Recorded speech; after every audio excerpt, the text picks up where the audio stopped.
Mga likas na yaman ng Timog Asya. Ang Timog Asya ay may 7 bansa: India, Sri Lanka, Pakistan, Nepal, Bhutan, Bangladesh at Myanmar. Yamang tubig. Ang Indus River na tinatawag din na ang Shindo River o Abasin ay isang pangunahing timog agos ng ilog sa Timog Asya. Ang kabuuang haba nito ay 3,180 kilometers na isa sa pinakamahabang ilog sa Asya. Ganges. Ang Ganges ay isang transhangganang ilog of Asya na daloy sa pamamagitan ng mga bansa ng India at Bangladesh. Brahmaputra River. Ang Brahmaputra River ay isang transhangganang ilog sa Asya.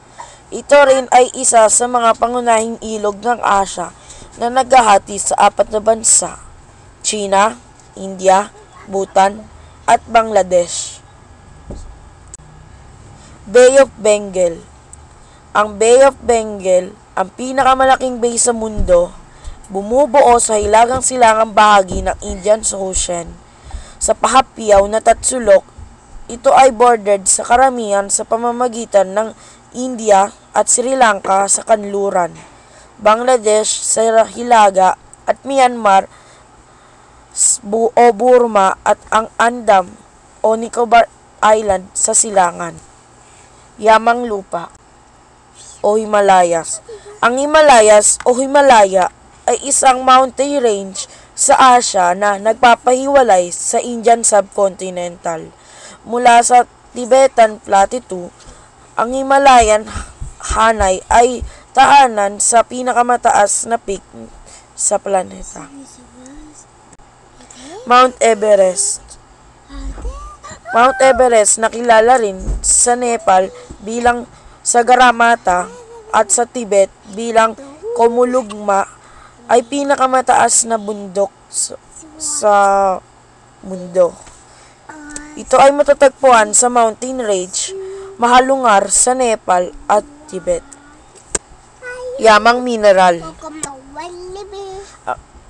Ang mga yamang mineral sa Afghanistan: langis, natural gas, tanso, bakal. Ang mga yamang mineral sa Bangladesh: natural gas, batong apog, luwad. Sa Bhutan, batong apog, dolomite, carbon. Sa India, carbon, bauxite, langis, natural gas, manganese. Sa India,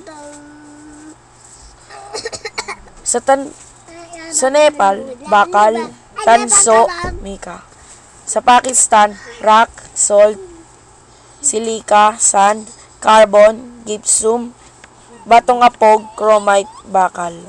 Sri Lanka, gemstone, graphite, luwad, ilmenite, monazite, titanium, zircon. Salamat po sa pakikinig sa amin.